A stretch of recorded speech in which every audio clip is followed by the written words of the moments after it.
Whoa, it's reviews day. Again, we did it again. Awestruck Comics Podcast, reviews day. Look at this guy. Yep. I got this guy yesterday. $5. $5. It's Is like one that of is those that like is that 3D printed? yeah. Well, it's a couple colors. Like it's really cool. Five My friend dollars. 3D printed me this. It's a glow in the dark Black Star. It's like a modern, Black Star from the You predates you He-Man reference filmation. Black Star every week. I That's but check this out. okay. It's awesome. It glows in the dark. It's got the glow in the dark power sword. It's Oh, a I little wonder if more this like glows in the dark. I wonder if this is a glow in the dark. it I don't looks know. like it. That's what made me. Dude, Wow. 3D printing stuff and glow in the dark is awesome. Oh my God. Could this thing I'm a, get better? If this glows in the dark, dude, I'm gonna lose my mind. I'll lose my mind. I love glow in the dark Um, toys. so we're trying. We tried all morning. Again, we tried all morning to kind of have the stuff here or up top or something. We're still working on some stuff, so I'm trying to have it that I can have that because I don't want to spend a lot of time editing after the fact. Anyway, super boring. Yeah, yeah. But the long and the short of it is we want to have the books we're talking about. You want to look at us, our dumb mugs. We want to actually like look at the maybe at least the cover of what we're looking at, maybe like one key page. So I'm still having that in case we reference to that. Um, the biggest thing. So we just want to get right into the reviews again. Awestruck's Comic Podcast Reviews Day. Happy Tuesday, Reviews Day. Yep. We are Pretty good reviewing week. the books. Yeah, we're at least we're giving you 6 days to read all the comics. These reviews are going to be filled with spoilers. Mhm. So if you don't like spoilers, don't listen. If you love spoilers, listen up. You're going to hear lots of stuff, and hopefully we talk about the comics that you want to hear about. And if you want to hear us review other comics, let us know. We don't mind reading stuff, We'll and try something out. Mhm. more than likely, we've already read it, and I will gladly reread something if you want to hear us talk about it. You know? Yeah, there's a couple things like there's an Archie book that I read this week that I didn't feel pertinent enough to add in, but like at least have the stuff that we wanted, like the mainline stuff here. So first off, and I don't even put it in there because we know we were probably going to read it, was the All Star Wonder Woman. Absolute Wonder Woman. Absolute Wonder Woman. See, I don't even know. I don't know what it is. Again, too many All Stars, absolute, too many colons, too many things. All That's in, right. absolute, whatever. Um, this I thought was pretty. I think it was better than the first issue. I think that Which Hayden is good Sherman because we is like the first elevating. issue. Yeah, I think it sets it up enough, but then it adds the Steve Trevor element in. Now, the Steve Trevor element, I think, is still a little bit different, but I think that what I didn't realize in the first issue is how beautiful he's drawing Diana, and also how Greek he's drawing Diana. Yeah. And then what I didn't realize, and there's some subtle things that the layout can be put, the layouts that Hayden Sherman is doing throughout the book itself. Who's writing this book again? Who's Kelly It's Thompson? yeah, Thompson. Right. So like, It's so easy to say Kelly Sue DeConnick. It's like that right. name wants to It's come very out close. first, but it is very clearly not her. But the construction of it through and then the flashbacks, they do a good job delineating. It's very much like J.H. Williams III because the flashbacks have like an extra like ring on the panel borders, so it delineates the flashbacks. So I feel like we're going to get that throughout. But what I thought was interesting is I grabbed my Wonder Woman book. I grabbed my Wonder Woman Complete History book, right? And the reason Great I book. think, yeah, but I feel like he's drawing a lot of, was it H.G. Peter, right? Um, I feel like a lot of what the drawings that are in this book Right. are a lot are there's a lot that I think is bringing to it, which I think is really neat because it's definitely a modern style, definitely like in the vein of H. Williams III, Dan Moore influence, like Jorge Jimenez influence, but the page layouts are really good. But I feel like the face acting is excellent, and you can tell that she definitely cares for Steve Rogers, Yes. Steve Rogers, Yes. He's Steve Trevor. Um, one but of I the just one of the Steves. yeah, one of the Steves. So yeah, to me, just really really excellent uh in everything, pretty much execution up and down. Very very happy with it. Period. Yeah. Steve Trevor being in hell on that island, like his reactions are really good. They're so compassionate for him, and it's neat to see like when he shows up, you think Cersei was going to be like, get him off this island. And Right. she's like, no, let's go make sure he's okay. It's Mm. nice to see something different. Right. Yeah. Versus like it's a prototypical like Amazon like it's killing. Yeah. Yeah, Yeah. it's an Let's, alien, which would that be was you know. The monster threat that the book opens up with is great, Mhm. and to see how it escalates towards the end, like I actually feel like scared for that world with this Cthulhu like god monster coming. Like, how do you stop that? Right. And You feel the darkness. yeah, and I like that the military are like asking, they're like, "Can you ask her what do we do with this?" Like they don't know what to do with it, which I think Yeah, is not they're really and is not they're acting like typical military, like, how dare you do this? You know, you got to work with us better. right, You know, and then she's like, well, then I won't help you. He's like, hold on, we didn't say that. You right, know, right. so Yeah, it's very good interaction. And Steve Trevor has yet to really prove himself as an adequate military. Like Steve Trevor in our universe is like Nick Fury. You know, he's like the best at everything, and this guy's like maybe not. right. You know, he hasn't had to prove his mettle yet. Yeah. Um, So I and the I Pegasus scene, you got to just love that Pegasus scene. Everything about Pegasus is great. She's like, oh, Pegasus kind of likes you, or he likes the way you feel around him. But Pegasus is this big, scary, skeletal, demon-looking horse, and he's just like, he's the Pegasus. right, right, right. I liked it. Yeah. Very good. Yeah, I think in overall, I think it's going to be a good. I think it's 5 or 6. So I think as a trade, because I think the hardest person, I think the hardest one to utilize is is giving like someone a Wonder Woman trade. You know what I mean? Like I know they're putting out the finest, but the first DC finest Wonder Woman trade they're putting out is probably like I don't know the fourth or fifth best Wonder Woman. I think the best Wonder Woman run is the Alan Heinberg Terry Dodson one. That is really good. And then I think one of the Ruckas, like the beginning of the Rucker run, number 2, Drew Johnston drew. And then I would probably go Perez because Perez is a little. I think Perez is like unfortunately, I feel like the Perez run writing wise was kind of boring. He got like a scripter, was it Greg Potter, maybe it'll look better. Like I feel like the paper and the coloring in those books initially were like a little light, so I don't know. I feel I like it needed liked like a recoloring. I liked the Azzarello run, but Walt said it was like pretty much a retread of Straczynski's run, and I'm like, oh, I forgot, I never read I Straczynski's never read that either. Wonder Woman run. Hmm. Yeah, I don't Gail remember that Simone's either. run's good. Greg Rucka's run, like, are you talking about the first run or the second run? You're talking about the first run, The right? first run, yeah. Yeah. The second run, I feel like it's weird when anyone ever comes back. I feel like the same thing with Wade. When Wade came back to Cap the second time around, it just wasn't the right feeling, and I No, didn't I didn't want no, it. Like it's no. like the second it started, like yeah, I want this so bad. The second start, I'm like I don't want this. And by like issue 2 or 3, yeah, issue 3, Well, Greg 2 Rucka, was really good. it kind of first off, we got some great Liam Sharp artwork. It was like, how awesome was his Wonder Woman issues? Um, but I think he rubbed me the wrong way because we were getting these beautiful Frank Cho covers, and he's like, oh, they're drawing her a little too sexy. Like, I want him off. And Greg Rucka had the control, I guess, in his contract to kick off Frank Cho as the cover artist. Right, right. I'm like, that's first off, that's That's one of the smart. reasons I was getting the book. I mean, I love Right, Wonder Woman anyway, but I really love Frank Cho. right, right, Like, right. he's an artist I've been friendly with. I've been going to Baltimore since 2001. You know, I met him when he was like not even doing Liberty Meadows yet. Mm. Okay. You know, so I've always been kind of friendly with him. But like, I was really enjoying his Wonder Woman covers, and they had to take the one cover and they expanded it so her butt wouldn't be shown on it. It was like, oh, this looks really bad, Right. The comp bad, you could bad move, tell it was DC. cropped. Yeah, you could tell it was like It it's was cropped. strange. And then Jimmy Palmiotti's like, I'm taking him for Harley Quinn then. You don't want him on Wonder Woman? We'll gladly have him on Harley Quinn. Right, right. So smart Is move, that Jimmy. what they did? Jimmy Palmiotti is like the mayor. Like, who doesn't like Jimmy Palmiotti? He gets along with everyone. Like, he just tells it how it is. He's great at giving advice for Kickstarters. So Yeah, I mean, he's just around. I feel like yeah, you're right. He is like the mayor. He's like the ambassador for sure. yeah, I just pulled up the center spread, which I want to see if it's something I could put up now. The center spread, yeah. So the monsters are really weird looking.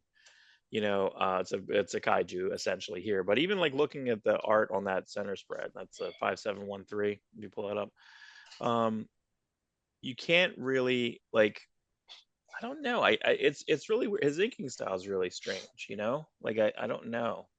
It doesn't have that much difference in line. It's really interesting. He draws like all the hairs. I don't know. I mean, it's it's not quite Jeff Darrow-ish, but like I don't know because it's not like that ultra detail, but having the lines in that way. Like look at the boot back of that. Like that's just crazy. It's like you can see the seam of the boot with like clamps in the back. Yeah, It's his just his art is super. It's really good. They're he's giving us. I will say that this comic left me awestruck. there you go. It's the Huzzah. combination of solid writing, solid storytelling, solid art. Yeah, and I care. I care about every character in this book. and look at 5714, right? So like this is, she's finding Steve Trevor and look at all like look at how interesting that drawing is. Like with him waking up. So your POV, Steve Trevor waking up with like the reverse sun behind her, right? And look at how beautiful she is here. And then in other, she doesn't look like this in the first issue. She's under there, but I don't feel like it's a different person, So Right. it's definitely, I don't know where this guy's from. I don't know anything. Maybe next week I'll have to do. Maybe I'm gonna like figure out who this guy is. Maybe yeah, at least by the third issue. Well, I want to say by the time I'll do it. I'll do the research for. He's doing a Batman mini. I don't know in all his free time because I feel like he just finished something for Scott Snyder, like the Wildfire thing for IDW. So I feel like that just ended. So I feel like this guy, these guys are just like on point working crap out of it. So really, really solid. But and then what's next? Action. So action again, Megan Hetrick in the back. I think the Wonder Woman. I feel like the Supergirl story in this. I like the first story, the front end a lot, but I think that Supergirl story is just like elevating.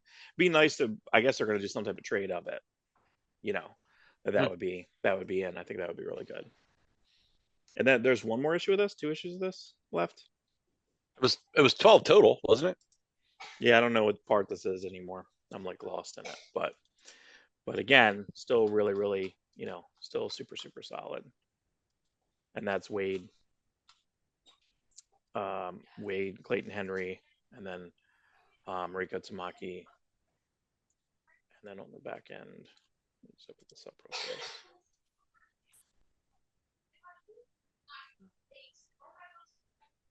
Okay. Good. All right.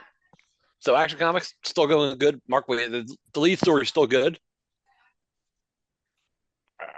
I love all of the Monel stuff. Monel's such an underutilized character.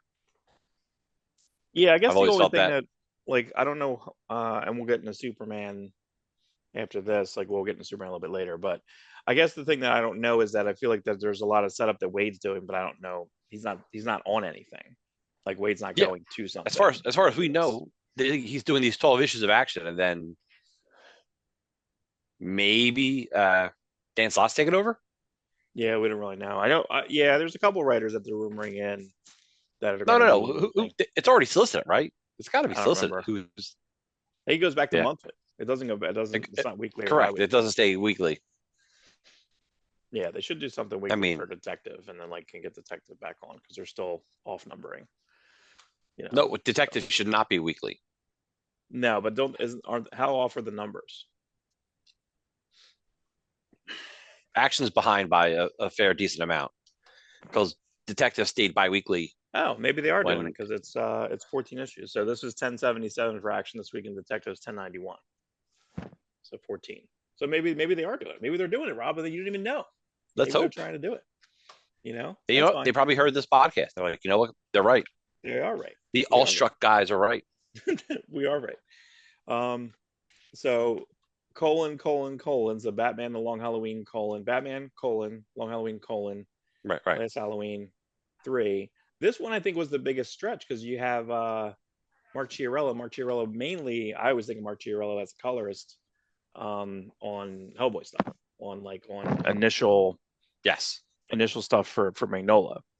But he was the art director for Vertigo, and I think is he married to Karen Berger? I think he's related to somebody. I think he's married to Karen Berger or something. Um, and then there's a Batman one shot that I had somewhere around here. Oh yeah, so there's a Batman one shot, but he doesn't traditionally draw comic books. The majority of the stuff that like he's only really ever done like this. I should turn my cards here. I'll put this up. So it's Batman Houdini. in the middle. Batman Houdini, The Devil's Workshop. And this was Howard Victor Chaykin, John Francis Moore, Mark Tyrrell. I guess Mark Tyrrell didn't want to put his middle name. This is 1993. So this is Batman Houdini. Okay. But this is kind of the only interior artwork that I know of. I think he might have done like a Topps comic, like one of those like Ray Bradbury, if I Oh remember yeah, right. I think he yeah, I might have remember done that. one or two of those. But this is nice. This is also a really good comic. Is it Willie Schubert art? Willie Schubert lettering. So I think, but this I think was the largest stretch because this person hasn't drawn sequentials that often.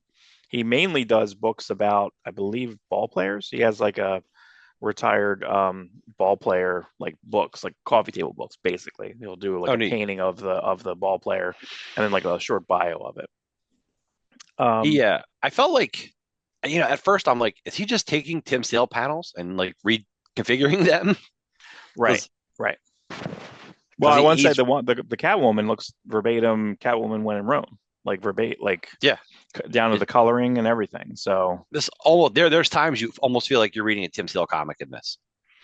right, right. Um, and of course he There's panel inserts too that they're smaller panel inserts, like very Tim Sale, very Magnola esque, that are also in there. And the Batman's drawn a few different ways too. The Batman I feel like is almost like Mazzucchelli in a couple shots where he's jumping down. I thought that wasn't Tim Sale at all, but overall, I mean, still the same spirit yeah running through. I'm glad they got Gordon's kid back. I'm like because that's a storyline that just could not last 12 issues. You know, Yeah, and it's hard for us as parents reading that. We'd be like you know what I mean? Because I he know gets it's like frustrated at one point, yelling at Bing Rames. Basically, Bing Rames is in this for some reason.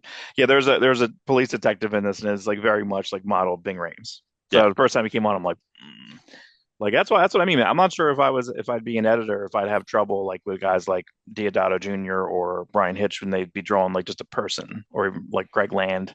Like, yeah, can you not have X person who was Norman Osborn? It was Tyler Lee Uh, Jones, right. So it's just like not even but trying to be something and else. Hitch has got away from that as far as I know. I mean, Yeah. Stormwatch, you had what? Avery Brooks was a battalion, right? Mhm. On Yeah. Stormwatch. Right. Um, but then most famously, he used Nick Fury for the Ultimates. He used Nick Fury. He used Samuel L. Jackson for the Ultimates, and that worked out. It became that. Yeah, He but it he worked out. But like, what does Brian Hitch make off of that? I mean, we know Samuel L. Jackson made $1 billion basically, or whatever, as a multi-year contract. But what does Brian Hitch make for that? I Nothing. don't know. He's okay. It's weird. But if there wasn't that, I mean, I feel like if there wasn't the Ultimates, like you couldn't. That was essentially a pitch. It's like if you were giving someone an Ultimates comic, like, hey, this is how we can make this in the real world. Here you go. Like that's what Avengers was. It's We true. can really do this. Here you go. Can you give us money? Because I'm not even sure how the money happened for Marvel Studios, right? I guess it was throughout the different places, right? Paramount, like it was and then it became then Disney bought out. So, um, but anyway, yeah. So Batman, and going right into was the next Batman book, Detective. So now we're Detective 1091. I don't like. I know I'm not supposed to be negative in this, but I don't believe that Bruce Wayne would just go to these people who would give them, especially if it's the same Bruce Wayne continuity wise with Venom. So if Bane's in existence in this universe, which he is, Bane existence is based off of Venom, which was a Legends of the Dark Knight story, where Bruce got steroids, basically super steroids, and started making him crazy, right? And then that same Venom is the same stuff that Bane injects himself with. Okay. Right. Um, so I don't. I feel like he'd be very wary to get this, but you have You know, like the downside basically of Venom, arthritis Batman in this from the the start. downside of Venom is that it gives you ED. So that's they don't ever talk about Bane's true Bane. That's true. The Bane, The Bane of my yeah, existence the is ED. ED.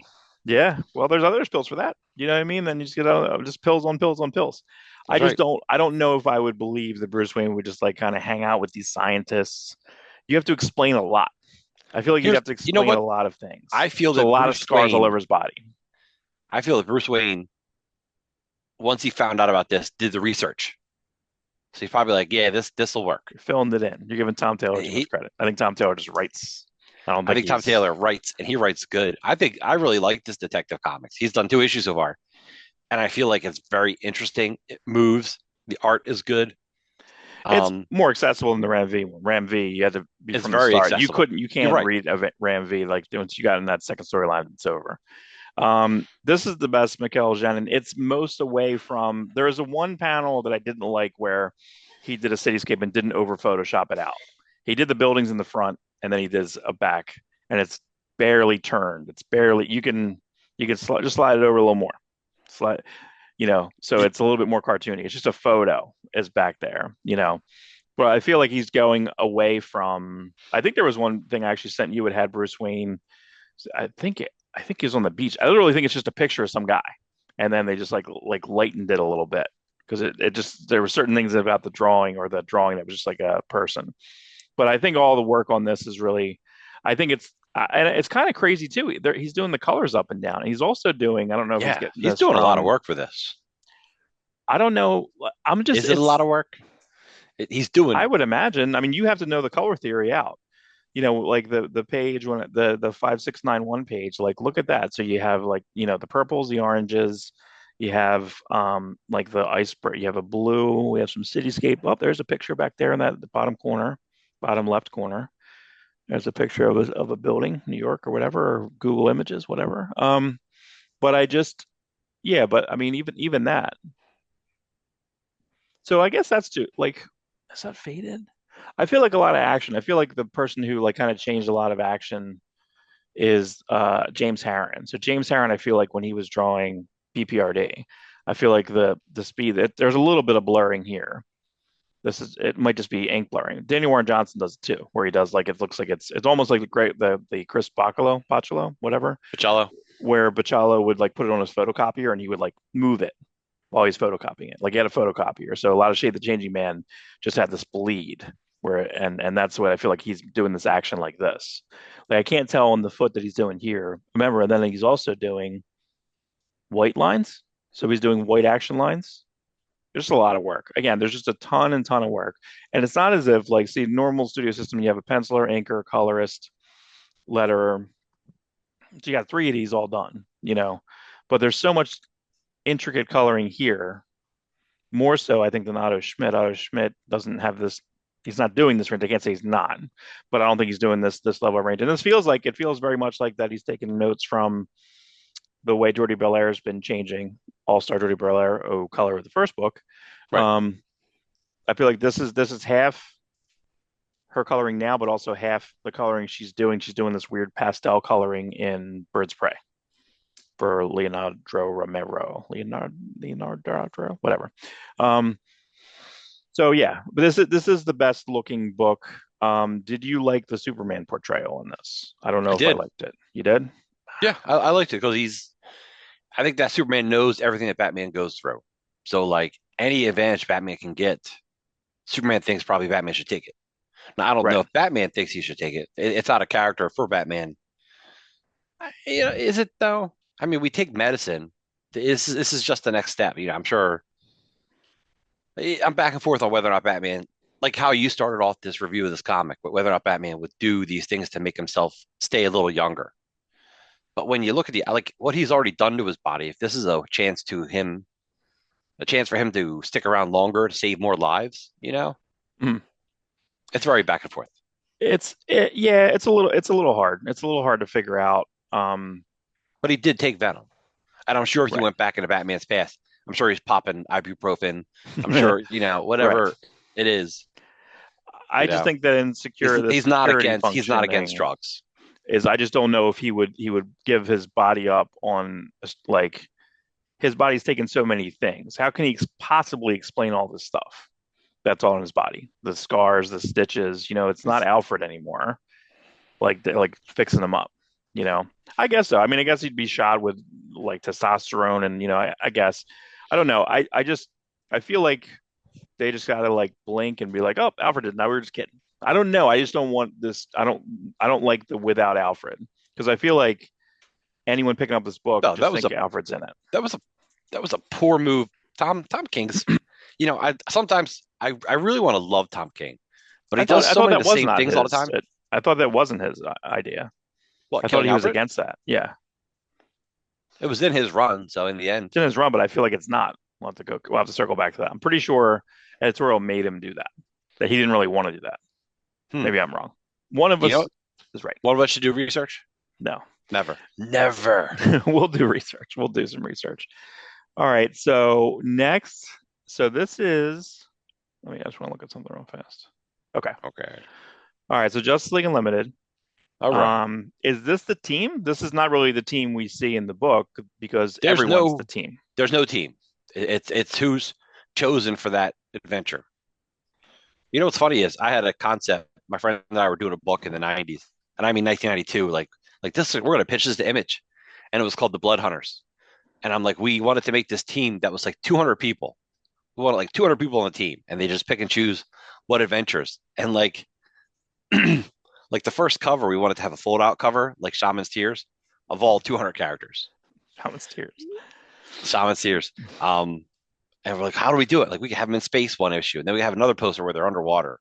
Like, we just had this, like, we just love the idea of picking and choosing. So, and I don't know if anyone's ever really done that, Right, right. Well, I feel but like it's this is a very cake and eat it too situation. You know what I mean? I feel like it's you know, you have a sheriff, you have a question sheriff in this, which is good. You have new airwave, right? This is new you know, airwave. no, it is Mark. This is it's basically Mark Waid doing Krakoa in space. They're all on the space station. They all have a little room to themselves. They all have. Right. We pick and choose who we need for what adventure. Or there's a sheriff. There's probably a cook. You know what I mean? If you name it, it's there. Right, right, right. Yeah, I feel like it's basically I mean they have a section for Titans, they have a section for Justice Society. So yeah, and then they everyone's available for you have to this mission, right? So um I don't know. I also on the cover itself, I think the cover I like the logo, but I hate the banner at the bottom featuring Hush to Prelude. Again, there is That yeah. something to this, like that they're trying to have this book just sell high enough. Like they added that later, and it was just like I don't know. I had I a think bad taste in my mouth with it too. I think they really just want to sell as much as this as possible because I really feel the story. I think Mark Waid's got to tighten the story up, and we're going to get something really good. But like, you really need that initial sales bump to keep the amount of people to keep Wade and Mora on this comic. Like, we need a good Justice League book. We've been wanting one for Right, years. right, right, right. Actually, here's the thing: I wasn't really missing the Justice League, No, no. and that's a sad thing because Justice League, It for was a like lot of our two comic years, collecting career, you never know, stopped. it used to really be exciting. You know, nothing will ever beat the excitement we had for Grant Morrison's Justice League run, JLA. Mhm. I Yeah, don't and think I anything's still think that the staple that his Batman is kind of everyone's Batman.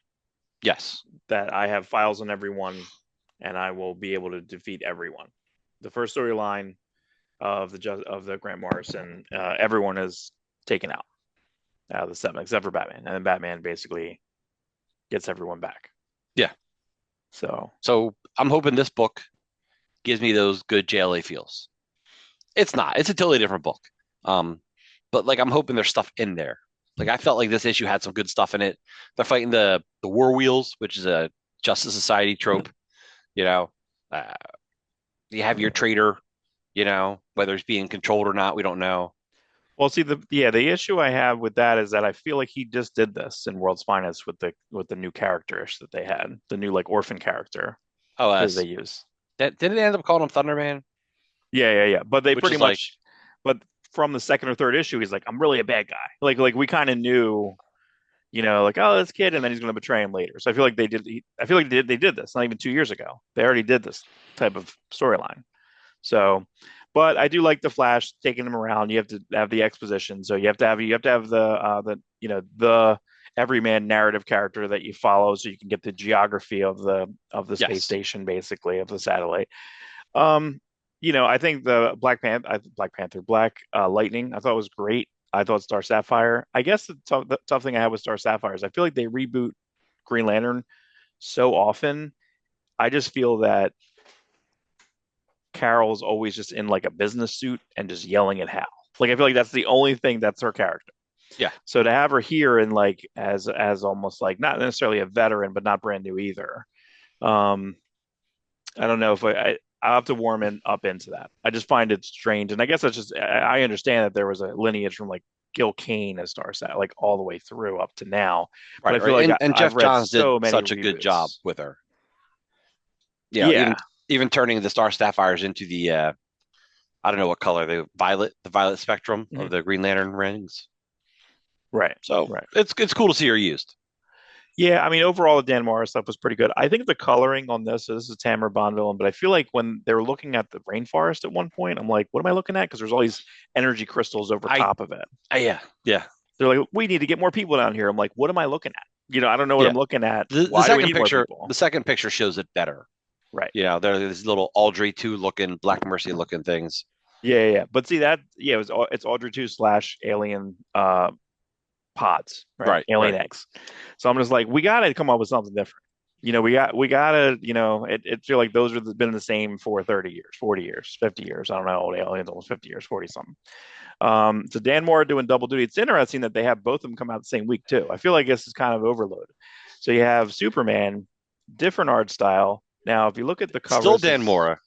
still Dan Moore, different colors. This is Alejandro Sanchez, which I think is actually a better. And look at how dark on that cover. Look at the This cover. This this is book left me awestruck. This might be one of my DC books of the week. I felt like this was such a great Superman story, such a great battle. well, I love the Doomsday portrayal. I love the Time Trapper Doomsday. Yeah. That's Now, great. the thing with Time Trapper is throughout the Legion of Superheroes, different. They'd always be Time Trappers, the end of the universe. I'm your main villain or Right. whatever, but it would always be a different Legion member. Like for whatever happens, it would always be like, well, I'm your future, and now you know what I mean. Like I'm Ultra Boy, like what? Or I'm Timberwolf. It was always somebody different. Was the Time Trapper, Timekeeper, Time Trapper? I'm Ugh, Trapper. Hmm. Time Trapper. So to see Time Trapper be a new version of Doomsday was super interesting, and like the threat of Doomsday was really felt throughout this comic. And I love when he's talking about the future. He's like, so, you haven't lost your eye yet, and you haven't fight the Legion of Infinity or something. It was some like crazy Right.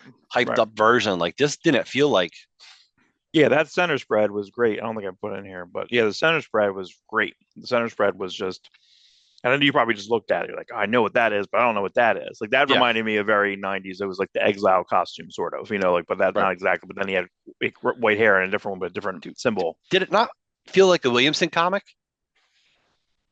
No, not really. It Yeah, didn't. It read better, and it I don't dislike him as a writer. I like him, but like he this has to felt make it bigger. He's making it yeah, bigger for Dan Mora, so he's drawing to Dan Mora, and that's fine. That's what you should it works. No, do. and Superwoman, Lois Superwoman was used great. Uh, yeah, and I love the No like, oh, we mask. got Doomsday under control, and we Parasite. Holy crap, Parasite sucking the energy out of Doomsday. Smart move. That's a smart Um, move. yeah, Parasite, and that's yeah, the 5694. Now look at the 5694. Look at that. So this, I feel he's using a different, slightly different art style he did for Justice League Unlimited. This is really interesting. They came out the same week. Yeah, Look at how thick the lines are on. It's almost like Dan Panozin, new Panozin, right, new Dan right. Panozin, right? That's what I pulled. I pulled this art for that. I'm like, look at that. Look at how thick. And I knew I kind of knew that it was going to be Parasite too. And I'm like, oh yeah. So Yeah, I was really excited for him. Now whether it's going to hold what happens basically Doomsday spoilers rips him in half, right? right. Um, which was great, but I don't want that to hold. Please no. No, Like, no, you can't kill Parasite. Wasn't there just a story about like small parasites, like him dividing into multiple parasites? yeah, so that's fine. So no, Just and I think like there's a thing where like certain feel like the leeches you can darkness. yes. Well, Um, the darkness babies, the Sylvester darkness babies. good usage of Superman Incorporated or whatever they call it, LexCore, Supercore. Yeah, so Good they usage of Supercore. should Lois have a mask on or something? I feel like it's really weird. Maybe like a jackpot mask, like Mary Jane has a jackpot like thing on, right? She has her like like a headband or whatever. I don't know I because don't know. again, but so what? How do they loophole this basically? So if Superwoman is Lois in this is flying around, Yeah, who's a super recognizable person. right? Like she doesn't wear glasses to hide her identity. So the loophole is they say that like They scrub there's her. like yeah that there's basically is like a EMP on media, so no one can because it's got to be really hard because remember there's stuff that's leaked all the time, on justjared.com with movie leaks and set leaks and Right, and stuff like. you know, So if this is going on and you have a new Superwoman and you're gonna know it's Lois Lane, but here they just basically say that the Supercorp just wipes everything out. It's like an EMP on recording things somehow, you know. You know, it was cool on that double page splash. Superman with his Jim Lee Cyclops style cow. I think it was like a Yeah. based off of a toy, kind of based off of Jurgens, like second or third Doomsday versus Superman Mhm. miniseries. But like, I do feel the Penosian love in this. Yeah. Mhm. I think he did a variant too. I'm not positive. Um, I love modern Penosian. I've always liked Dan Penosian, but modern Penosian, just killer. And you can feel the love in this book, and it's. I really enjoyed this comic this week. I really enjoyed the Superman comic. Like nothing gets me more excited than like a great Superman comic, and this was one of them. Oh, DC is It felt really hitting progressive. it. Yeah.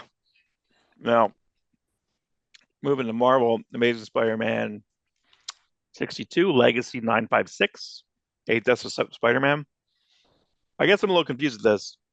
Shouldn't he have died in this? Isn't he supposed to die every issue, kind of? Like, I was Did just it? waiting for him to die. Did he die? Did he die in that No, he didn't explosion or die. whatever? I don't know. I feel He- like I read through it and I don't remember him dying. I do like that Cliff Rathburn's doing some of the inking. Like he was a really good inker on Ryan Otley during Invincible. Mhm. Good penciler in his own right. He did all the shading for. He did a lot of the shading for Walking Dead. Like he was just up there working with Kirkman all the time. Right. But also Wade von Grawberger. He's always Grawbagger. Raw Badger. But I yeah, talked to him. He has a Starman page that was like a graveyard page and it's for sale. And I think it was like 3 grand. It was like on the ugh, table. I was like, how much is this? He's like 3 grand. I'm like, that's nice. And then just that'll that'll stay on the table. yeah. Um yeah, it's I guess I'm always confused at like that so McGinnis and Chris Bacalo always seem to have like 3 or 4 inkers, right? It's really weird. You know, how does that work? How does that get divided? Like, how this page goes there, or do they work on them together? I imagine some of the Bacalo stuff, kind of like the way like Liefeld might do like faces. He might do his faces, He and then might other people can do do the stuff where rest. So it's a little weird. I don't know. I mean, I'm still in it. I feel like I'm lately in it. I do like the costume design. I think we're getting a bunch more of the costume designs, I and I think want to say I thought I saw solicits later that they're going to do those weirdo point books or something where they have other people coming ah, in. They why? have like I don't know, Christos Gage I think is doing something. I feel like Eve Ewing might be doing one. So you have these issues that are going to be like ancillary. You can read them or not read them, and they don't count in the numbering. They're like point something or They point. count. They count to me. Yeah, In my but collection, it's always like my collection is always so perfectly in order. Like the points, the one halves, the zeros. Like I put them where right. they need to go in the story. Do you put the Um, one halves in before? Where do you put the minus ones? Remember the the month minus ones? I put them the month they came out. That's what I did. That's correct. Right. That is correct because I put it before my Amazing Fantasy 15, Mark. Like Yeah, right, exactly. I don't know. Like it's I don't know where it's supposed to go. The zeros, the zeros I put the month that they came, it was supposed to come out, unless it was happened to be uh happened to be the actual like Starman Zero, Starman Zero. It's technically right Starman that One. that works out. Right. Youngblood Zero came out after Youngblood 3, but I still put it before Youngblood 1. Right. I It did wasn't too. so in depth. I'm like, well, it's fine. It actually works. It works better. So some issue zeros come out and they'll have like a beginning and ending, like you know what I mean? Like here's bookends to the story. Well, then it's not Yeah. an issue zero. It's technically the It's a next issue flashback. with a flashback. Right. Right. Mark, you got to do it right, Mark. Well, I'm not in charge of it, but no, I understand. So this was okay. I feel like all the Marvel stuff I'm not as excited for. The next issue we kind of briefly, and you said you're behind on Hulk. Yeah, But I but I can guess celebrate. I'll gladly celebrate the fact that this is issue 100. it's number 19. Oh, sorry, 800. Nope. I guess the only thing that I didn't like about this. Well, okay. So I did like that the main story is still the main story. I don't know. I feel like Johnson's take is not too far away from Al Ewing's take as like all the body horror stuff. This book's just a body horror book. It's gross. Right. It's Really it's his it's disgusting. his attempt at doing. It's a little bit of Alan Moore's Swamp Thing run. Um, it's a little bit of a. It's just first off, I love the artist. Nick Klein's art is so good. This cover, the cover to 19, Yeah, yeah, yeah. is beautiful, and the coloring is great. I don't know who colored the cover. He might be, or Matt Wilson might be. I'm not sure. It doesn't say on here. It says Nick. It says end I know Nick Klein 2024. added the long hair. Like Hulk's kind of Right. he's rocking like this grunge, Kurt Cobain, you know. Uh, I think Liefeld did that first in Heroes Reborn. His Heroes Reborn Hulk was like had the first like grunge hair. Yeah, and even to go back to the logo. So the main Spider-Man logo is classic logo. This logo is classic logo. It's good. It's a little smaller. It could, I mean, and then I also like the corner box. I actually put that in a separate crop so Yeah, that it's a the really five, good six, corner nine, seven. box. Holding up the Legacy 800 numbering. Yeah, and I guess he might be even. I don't know if that's on that cover. Most of the time they probably comp it in. They probably just plop it in there. He probably draws it separately. But you can tell that it's the same. Yeah, it's a different, slightly different thickness on it. But yeah, I think that the logo is solid. But here's the problem with this, and you're behind on it, is that the main story is still the kind of the middle of the main story a little bit. Hulk is in 3 pages of the main story. Okay, because you're Oh dealing with no. all these things. So okay, you forgot to put Hulk and Hulk, right? Then all the backups are other books.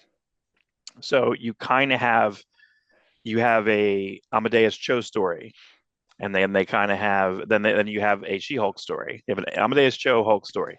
Do they have a name for him now? Do they have a name? I forget what the name was. He has some name Yeah, now. it's like yep, Not totally Hulk. forget it. It was in Wade's and Ramos's Champions run. They gave him a name Right. like Courage or something stupid. Like Yeah. it Again, his name is forgettable. There you go. is forgettable because I Uh, forgot it. we name his name is literally forgettable. So then there's a Grunbeck story, but I don't even remember that story. There is Jeff Shaw and Ben Percy have a Red Hulk story, which is basically a prelude to that.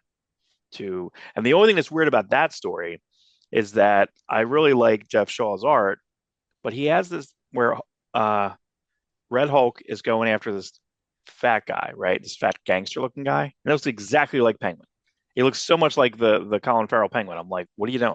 Like it's a little too close. And he's like this gangster guy in like a robe and gross. And I'm just like, so everything in the back is just not necessary. No story from the back had anything to do with the front story. The front story barely had Hulk in it. So I call this a big. Dumbstruck. I'm dumbstruck with this one. I Right. don't know. It has the potential, but it doesn't look like it follows through. And And again, said in the news segment, I was mad about because like, okay, this is issue 19, right, quadruple size or whatever. None of the backstories make any sense because it could just be 19. It doesn't have to be 800, Legacy 800, which I'd have to look at the math on that. I'm pretty sure that numbering is has the Rampaging Hulk in there, has a couple other things in there. I don't really know. it should not have because Rampaging Hulk shouldn't count. Like Indestructible Hulk, Immortal Hulk, those count Right, because that right. was the Hulk book at the time. Red Hulk gets a little weird with Red Hulk kind of throws everything off. But you're probably right. I think it's wrong. So, but then I feel like they're in 6 issues, they're going to have a 25. And 25 is going to be quadruple size $9. You know, it's going to be like, okay. Do you remember? You know, it was great. Do you remember Incredible Hulk 393? That's a Dale Keown double sized issue, foil cover. Mhm. That's a great anniversary issue. You Right. had pinups in the back by Walt Simonson and Ron Friends, and you had really good backup That's a green stories. cover. That's the green foil. Yeah, green Right. foil. Yep. Right. Yeah. Beautiful Dale So, Keown artwork. I think Mark Farmer inked it. Not positive. No research. yeah. Well, I put in two other. Yeah, I put in that one where you can see it's like a double spread splash page with Hulk as but Hulk is strongest, which is nice. And he's fighting this giant thing. That monster is very cool looking, but I don't get the same feel that I got from the monster at the end of Absolute Wonder Woman. Right. Still cool Right. looking though. It is a cool looking design. It's creepy. It's very body horror, like you said. You know, Right. Right. Right. Sarah Sherman would play him in the movie. That's how. Right. Right. Be as disgusting as possible. And the head has to pop off. You know what I Yeah, mean? or So, something. She's oozing zit cream. yeah, that's good. Zit pus. I love her. Yeah. No, she's crazy. So yeah, I mean, we'll see. I don't know, but to me, like all the offerings, even this, and this is kind of normal. So the next one's Uncanny X-Men #6, Legacy Uh, 706. I really like the artist. Javier Garron, I want to say that the where I remember him best was if you remember Russell Dauterman did a Cyclops series. It Yes, was Young Cyclops, and yes, then this is the guy that came in after. that was good too. That was a pretty good series. that was a good series because he had young Cyclops who never had a relationship, but he was with Corsair.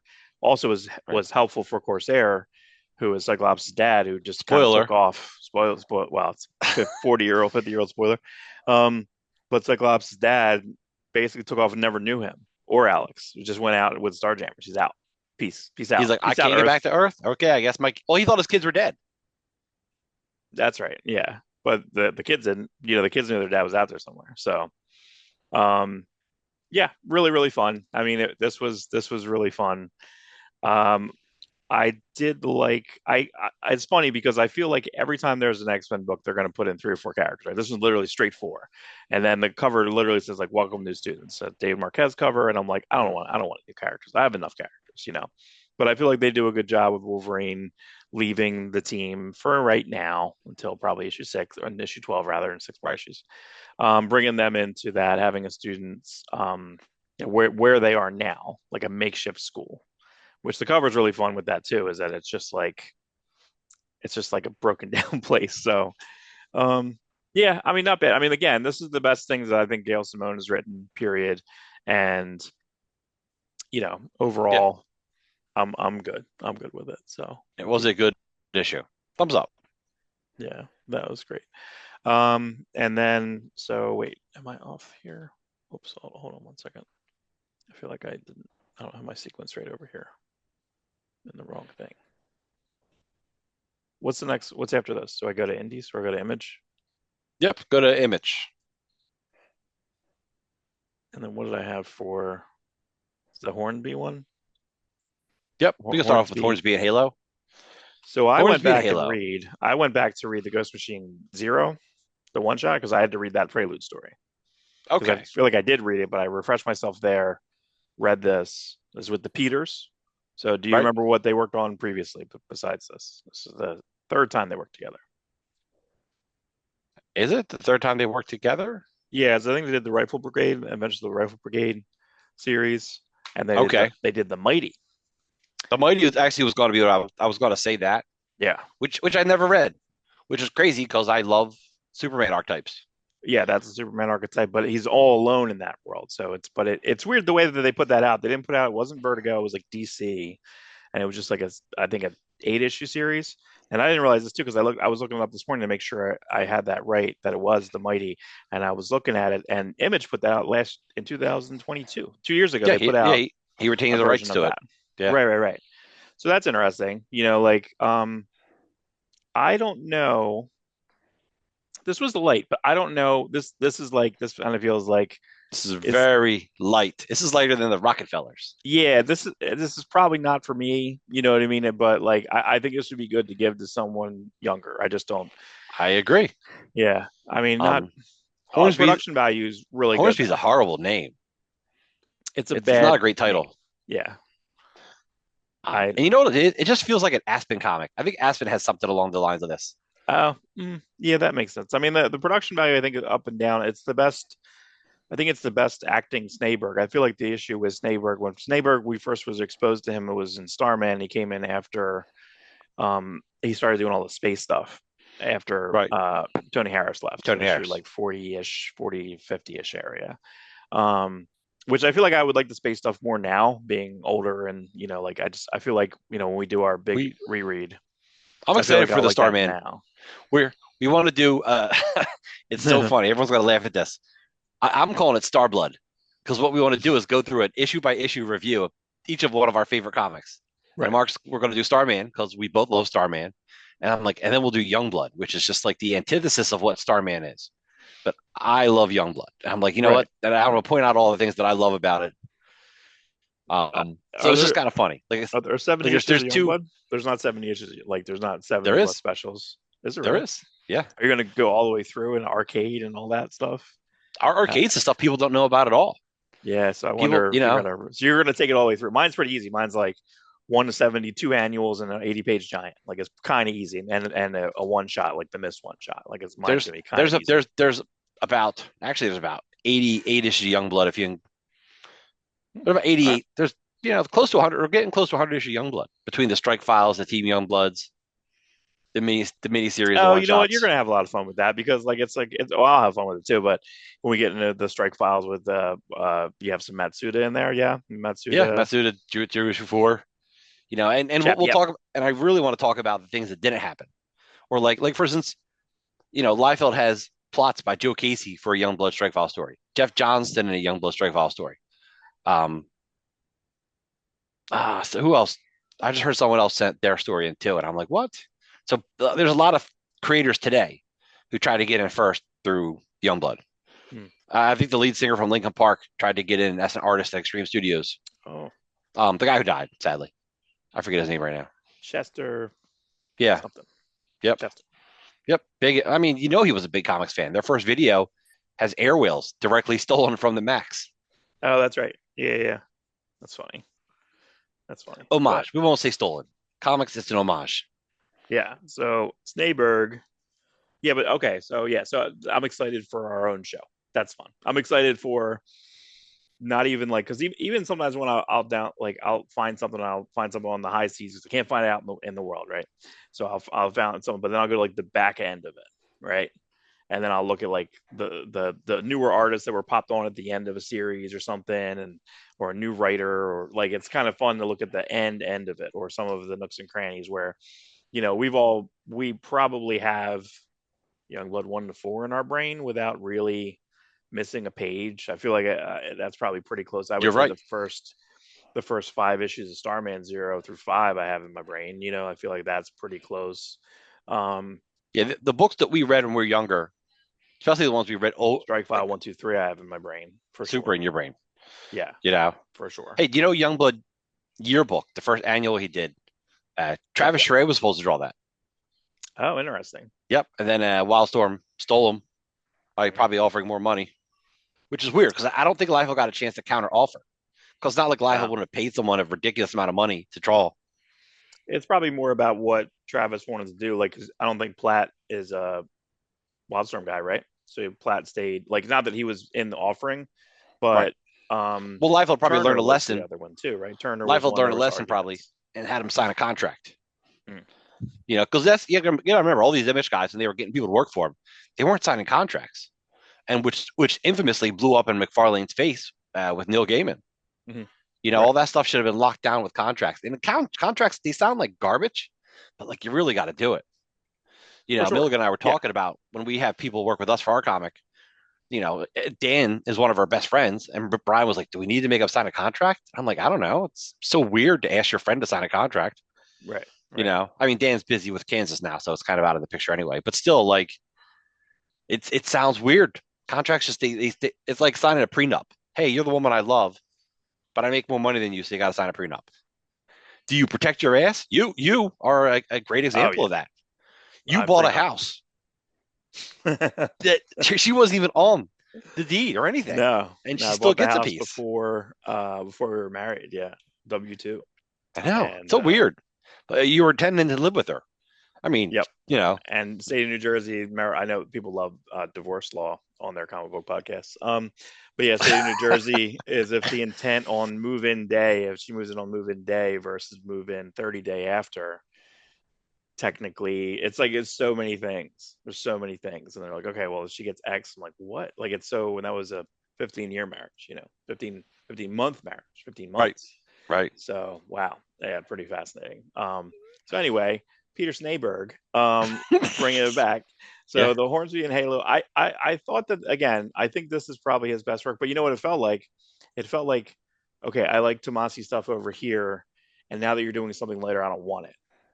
Ironically, it's the same way I felt about Leave It to Chance. So James Robinson writing Starman, Right. heavier Yeah. adult. He does a young detective with a dragon sidekick and a yellow raincoat, and I'm like, no, like and it Paul Smith. I'm like, all right, cool. I should like all Yeah. of this, You and should. I'm like, I am out. Not that there's anything wrong with again the craft of Leave It to Chance is fantastic. It's beautiful Paul Smith, and maybe I mean hopefully it gave Paul Smith the rest of his money. Right, Paul Smith could have made a lot more money.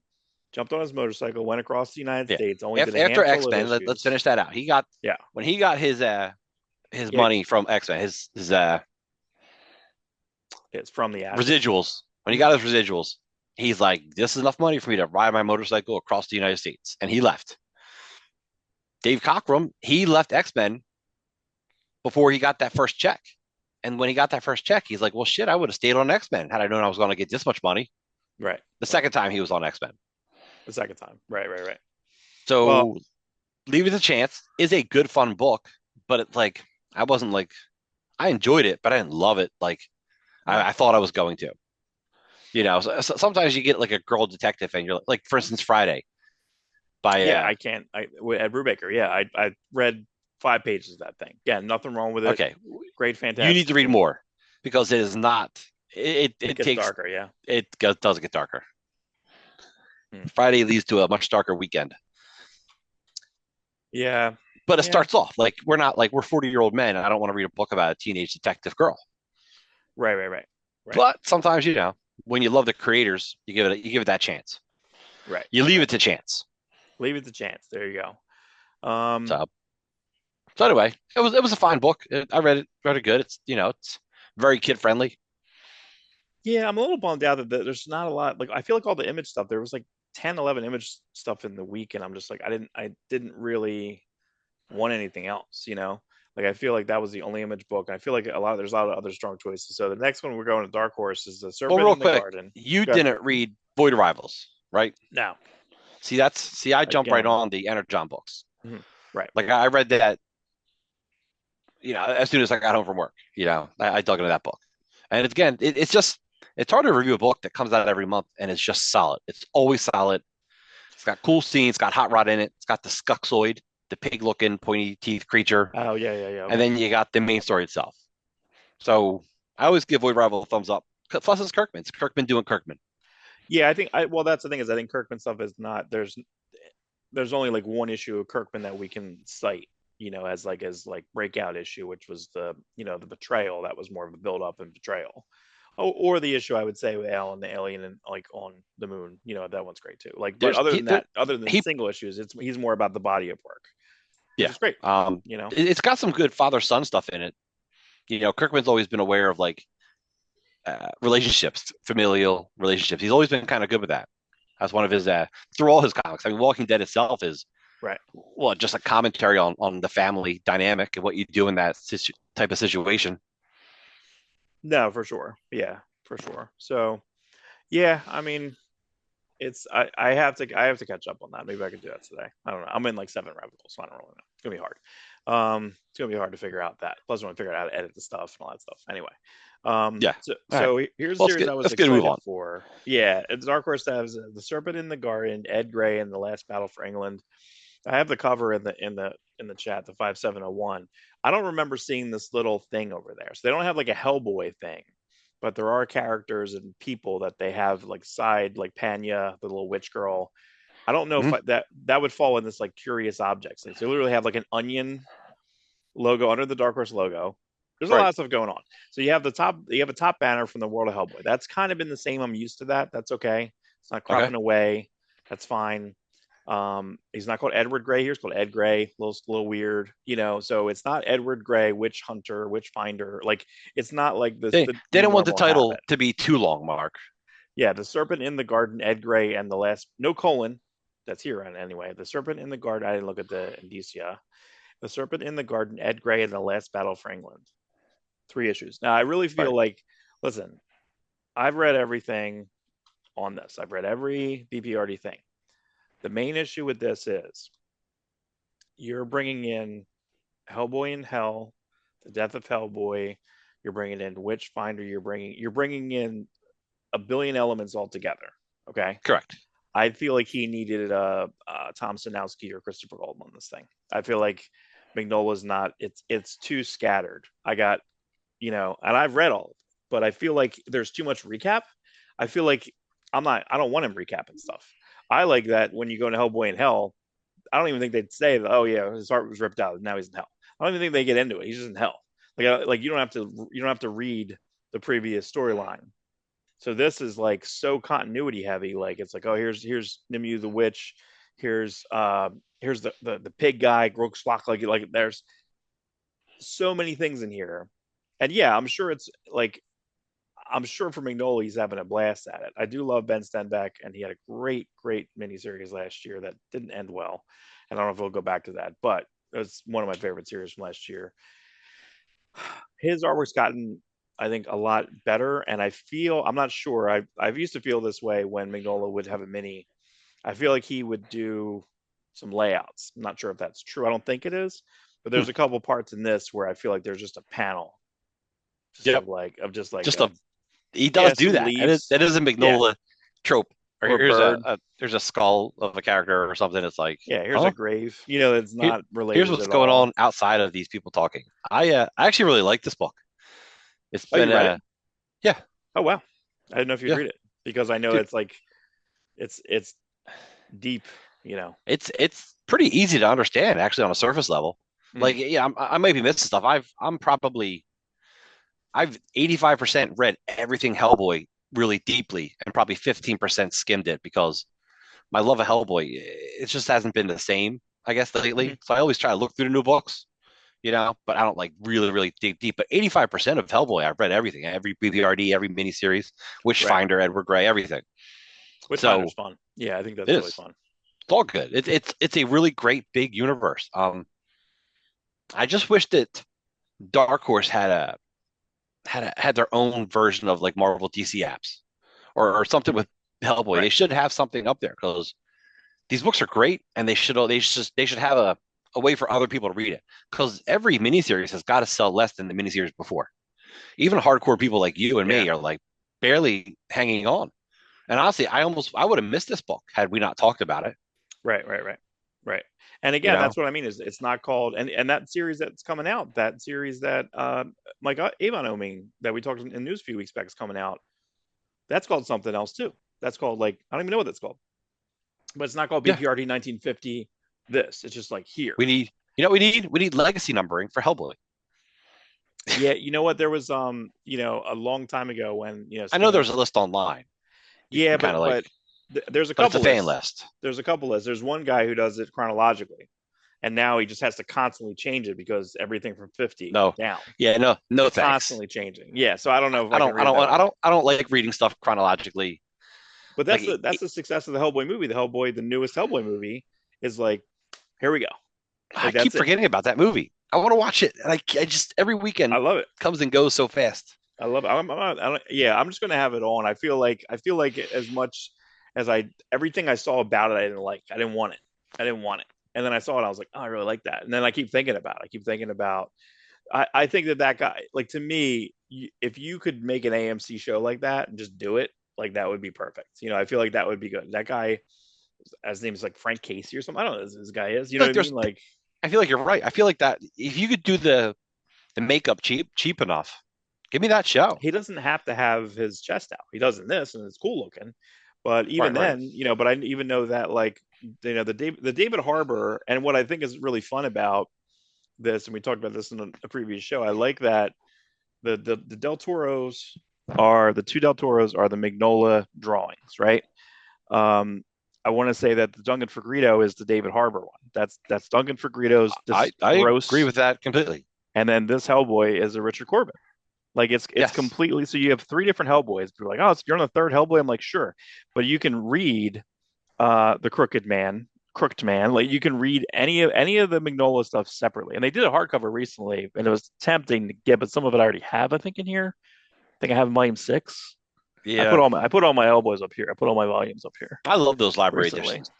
The black cloth type covered with the Yeah, yeah, they're beautiful. I feel like there's stuff in Corbin, Nolan, Hampton. So I feel like there's a lot of stuff in here that is in here. Oh man.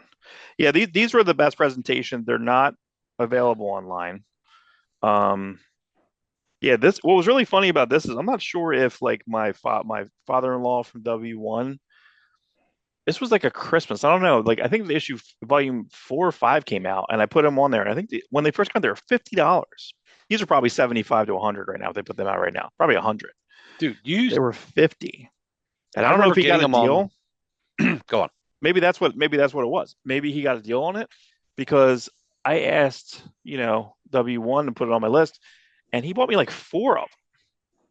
I was like, it's just $200. So maybe he had a deal or something. I just started buying, but I had volume 1 through 4. I was like, holy When crap! they were Like coming out, it's back when I liked Amazon, and their hardcovers were like 60% off. that's probably So you why I could got order, 4 of them. Yeah, yeah, that's how I initially bought them all. They were just, if they were $50, I mean, I was probably paying like 20, 25, and free shipping on top of it.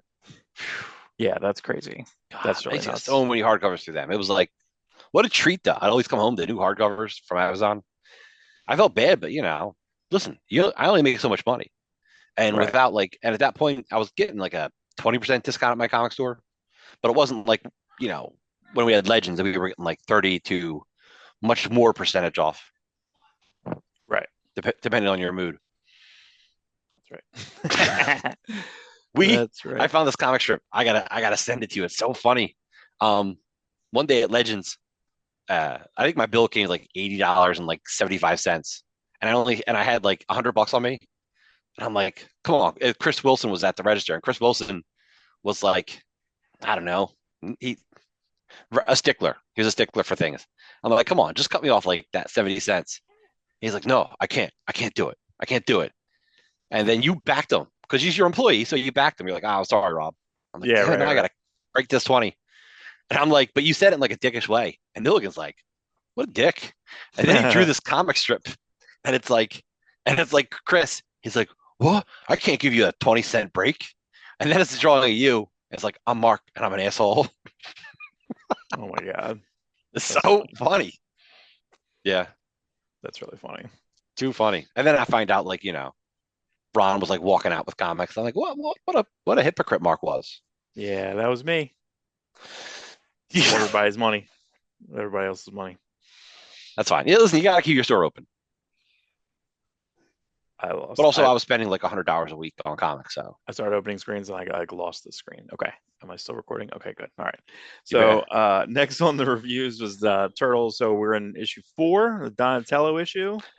Yeah, what a Um, what a change. We got Chris Burnham drawing it, Jason Aaron continuing his story, and it's a follow up to the preview story. The first preview book we got hmm.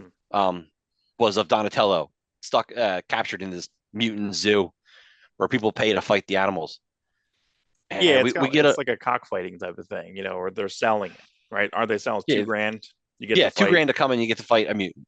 But Donatello always tries to make him the one like you have to fight because he's trying to protect all the other mutants. All the other mutants are like cute, like raccoon babies or panda people. Mm. Like clearly they would just be destroyed or killed.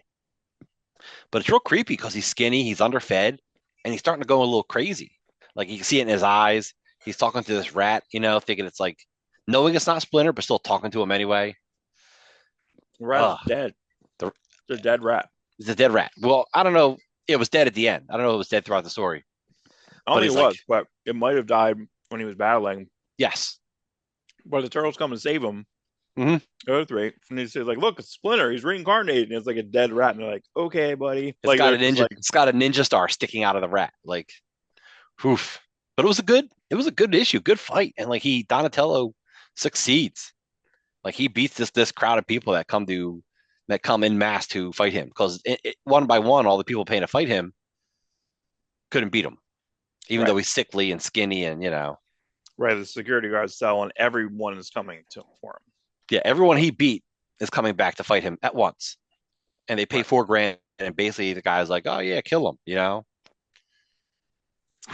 Good So issue, it's good that and I guess I'm confused because I feel that I know next issue is Juan Ferreira, and that'll be the issue where all of them together. right? Issue But 5.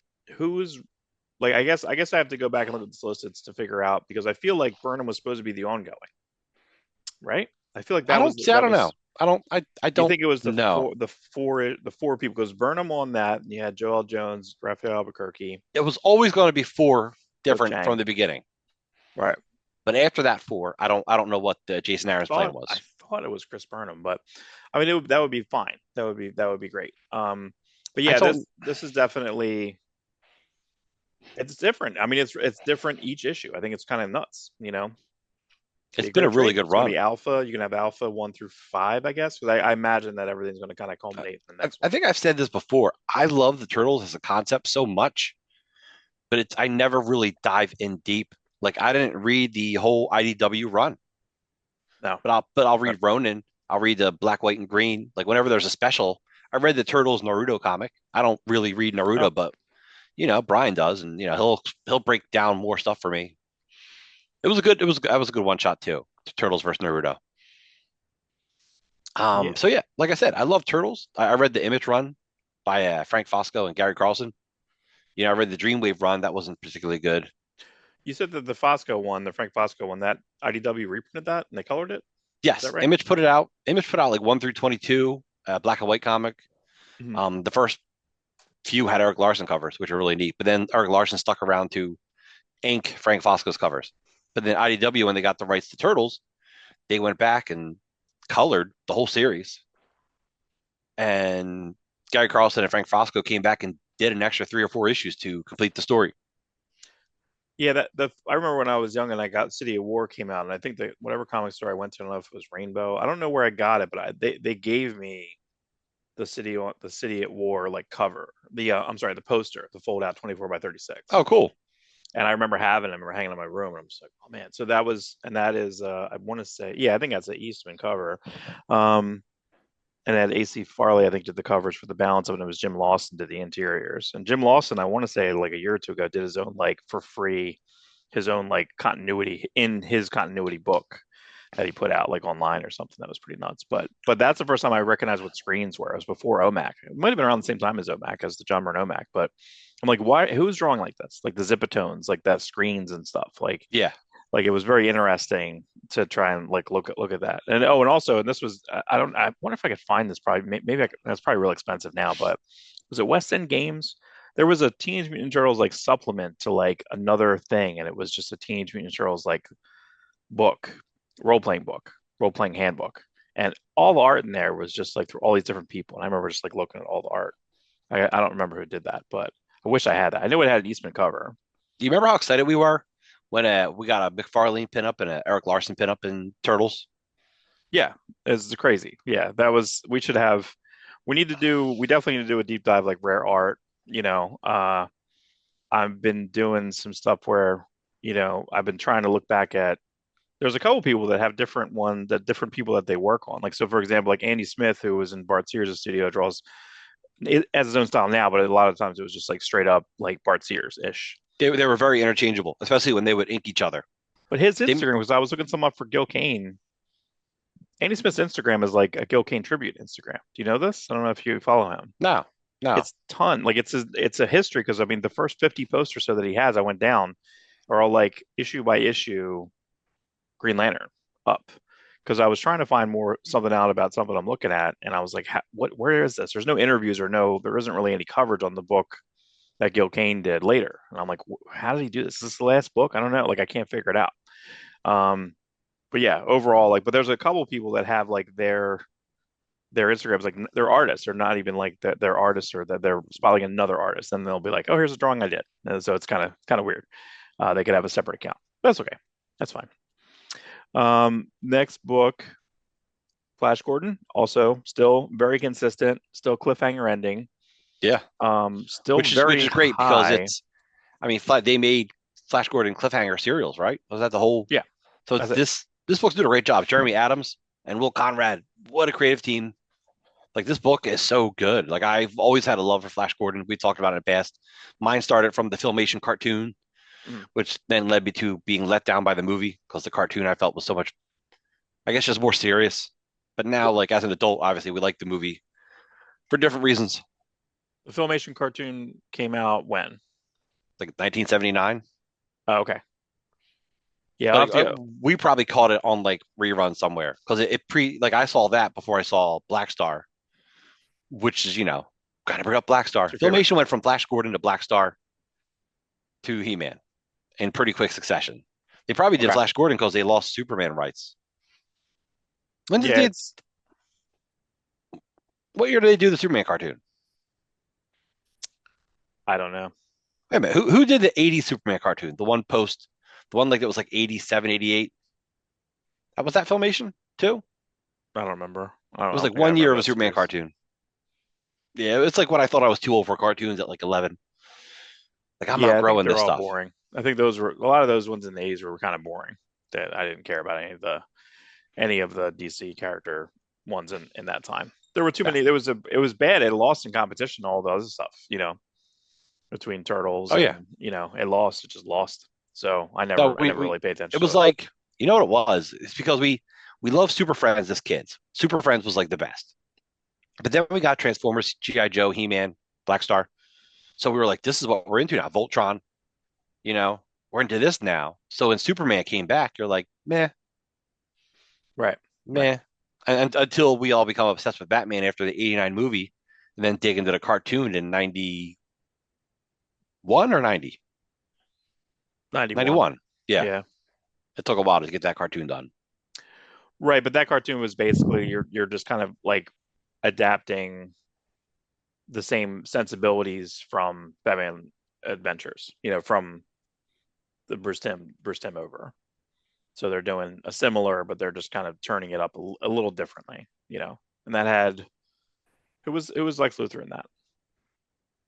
What's the name? Uh, We're both losing it. We're both old. oh my God, We're just on Penguin. he's just on everything, man. Yeah, I don't know. I'm skipping it. I'm not gonna get into it. We're moving on. But yeah, Flash Gordon, excellent. Zarkov robot. Zarkov's conscious may be in that robot that's just fixing the ship. It's very ominous. I'm just like, we think it's a good Yes. idea. Yes. I was like, I knew it's gonna end up being bad for them. So, but and it's kind of a bummer. Like they have a preview of the cover for the next cover, but it's like you can see in the glass of the robot on the cover, you can see it's Zarkov in there. I'm like, Mm. that's fine. Clancy Brown. Yeah, Clancy Brown. There you go. You had to look it up. No, I didn't look it up. I just had to sit here. There you go. My brain had to ferment. Yeah. Next, GATCHMAN, same thing. This cover, it's Iniki Miranda, who did, I think, a Ragman series a year or two ago. It was really good. This is this in this really weird, like painterly style, like an Alex Ross style, but it's so stark and good. Like it's so good. That cover number 5 is excellent. And also, what I started watching some Battle of the Planets last night. I looked for it. It's in my VPN. It's in Tokyo, so I'm watching that, and it's like in Japanese. But what's weird about Battle of the Planets, and I watched Toy Galaxy, Secret Galaxies, like it's an 18-minute Gotchaman Mhm. history of everything. Battle of the Planets was like 78, but it originally came out in 74. Like it came out pre-Star Wars. There's just a lot of spaceship stuff. There's a lot of stuff in here. But the page that I dropped in, which was 5708, this page is really funny because the motion lines here is emulating the cartoon. Because when I watched the cartoon, I don't think I noticed it before in the comic book, except they did it a lot in this issue, right? But when you watch the cartoon, they're not moving. So there's a lot of times like, and they freeze, and then they cheat because then they move, I guess, the camera and do 3 or 4 seconds of the same. No one's doing anything. So when you look at this page that's on there, that's not that different than someone might be saying like, "Oh, we can't make free," and their voice, they'll just have their mouth open. So it's a lot of like cheats. It's a lot of cheats in that, but I feel like it's really funny that Chris Batista is deciding to make the shakes in here like this. It's fun. It's really great. It's really, really great and creative. I don't know if anyone like knows it if without like just seeing it the way I just saw it, But that was super, super fun. Super, super enjoyable. Um, and let's see. Did you read this? Did you get a chance to read that or no? Yeah, Are I you read it. backed up on that? I didn't read the Galactor 4, and I gotta still read the June. I skimmed the June one shot last week. But again, their publishing uh, is just excellent. They do a really I good hope these job. books are selling for them. Yeah, I don't know. It's so hard because there's really no like print. Um, there's no print run stuff. There's no print run stuff. But I guess the only thing that I didn't have on here that did you read Mystique? That's the only thing that I didn't No, no, have it in the I didn't read. sequence. And I just looked it up because when I looked it up on something else, I was trying to get some more research on it. It's only 5 issues, which I don't think it was listed like that. I guess that's okay. And again, you can't expect Declan Shalvey to do everything on it. One, two, three. He's writing it, drawing it, inking it, and probably some color shading.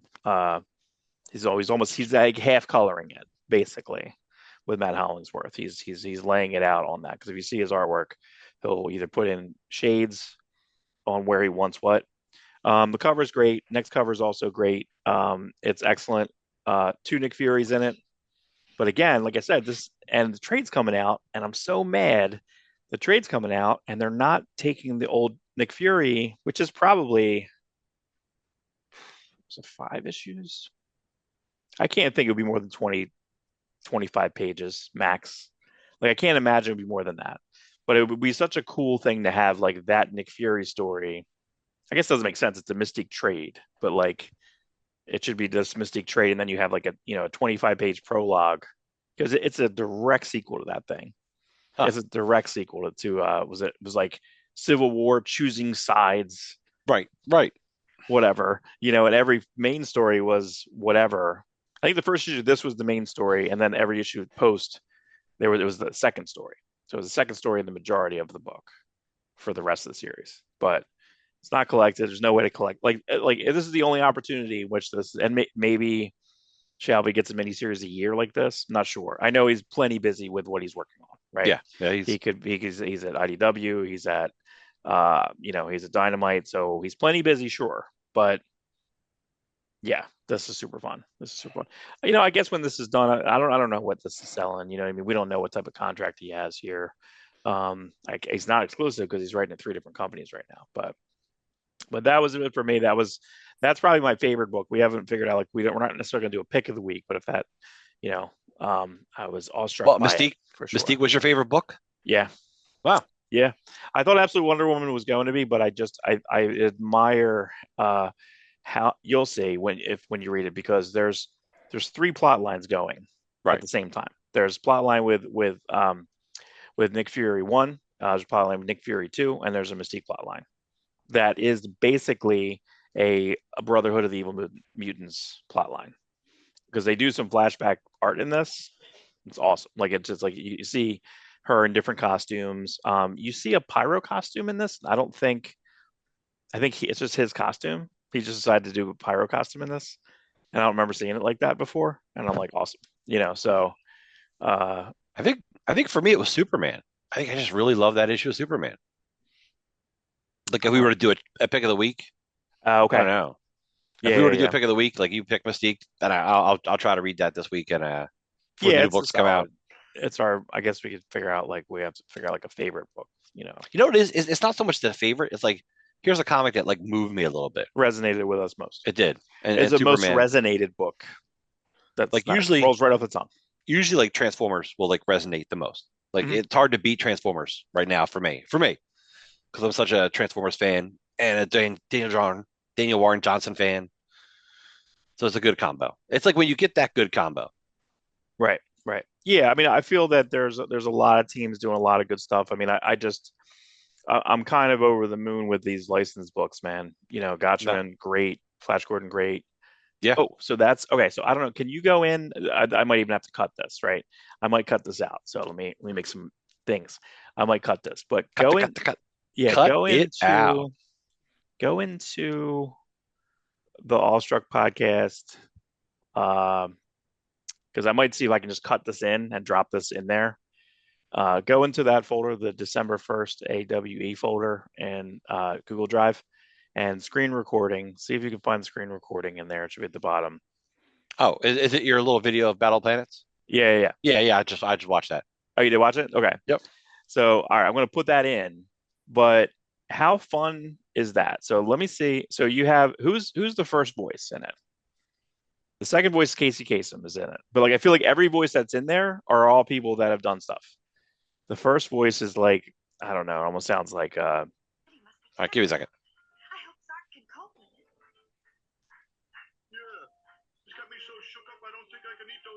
It's Fred Flintstone. It's Barney. It's Barney. Yes. Right? That's Barney. Right. So the girl's generic girl, I don't know. That could be a couple people. Could have even been the girl that passed away, right? She might have worked around this time too. Just Morgan Lofting. Yeah, I'll have to look it up.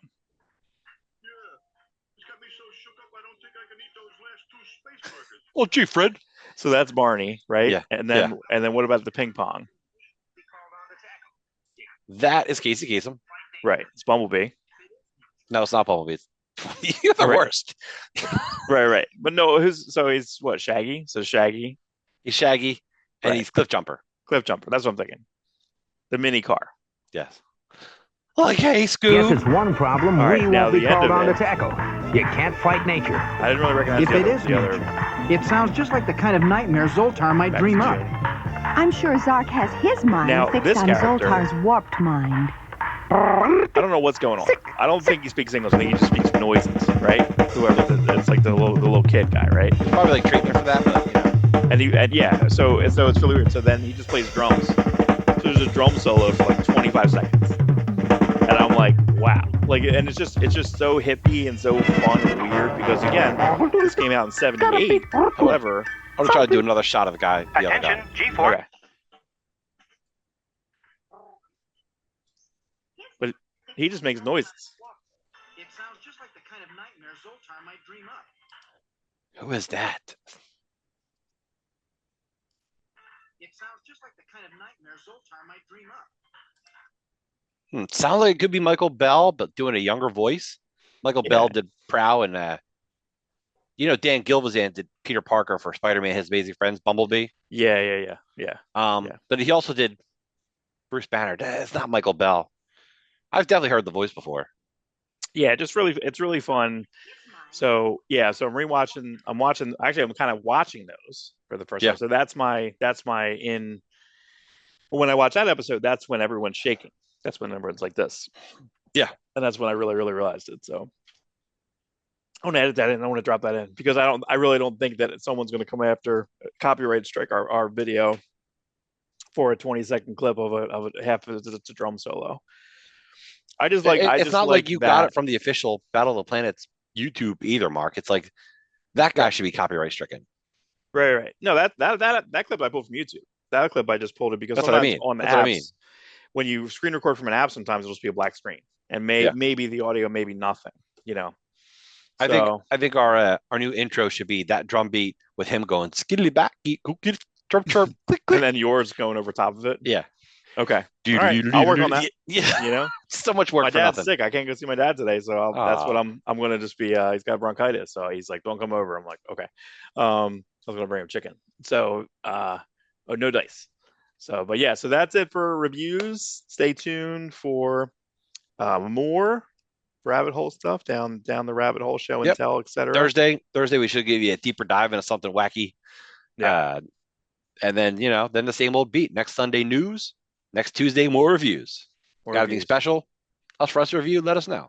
Yeah, make sure you comment, like, subscribe, share. Instagram. I'm up on Instagram. I'm trying to put more Instagram stuff up this week too. Yeah. We are Awestruck Comics on Twitter, Instagram, and at gmail.com. Yep. So keep it awestruck. Keep it awestruck. Keep it awestruck, everybody. Have a great week.